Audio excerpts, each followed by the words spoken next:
Habang bata ka, akala mo ay simple lang ang pangarap. Gusto mo lang yumaman para mabili mo lahat ng gusto ng magulang mo. Sinabi mo noon na paglaki ko, hindi na kayo magtatrabaho. Pero habang tumatanda ka, mas naiintindihan mo kung gaano kahirap ang buhay.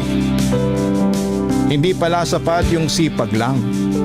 Hindi pala automatic na kapag mabuti kang anak ay gagaan ang laban.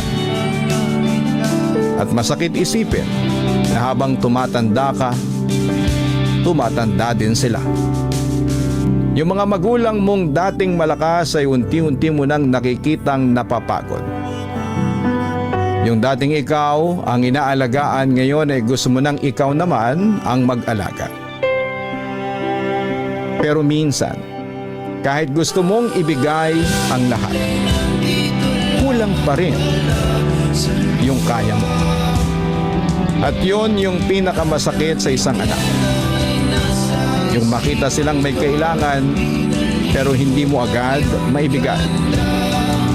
Yung gusto mong bilhin lahat para sa kanila pero kailangan mo munang unahin kung alin ang kaya lang ng bulsa mo.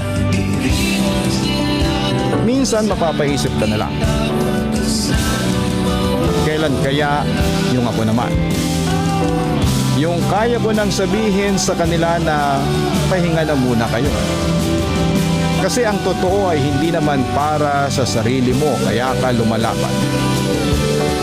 Yun ay para sa kanila.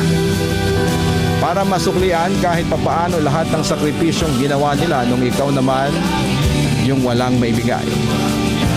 At kung may isang dasal ang bawat mabuting anak, yun yung sana bigyan pa tayo ng mas mahabang oras para maibigay natin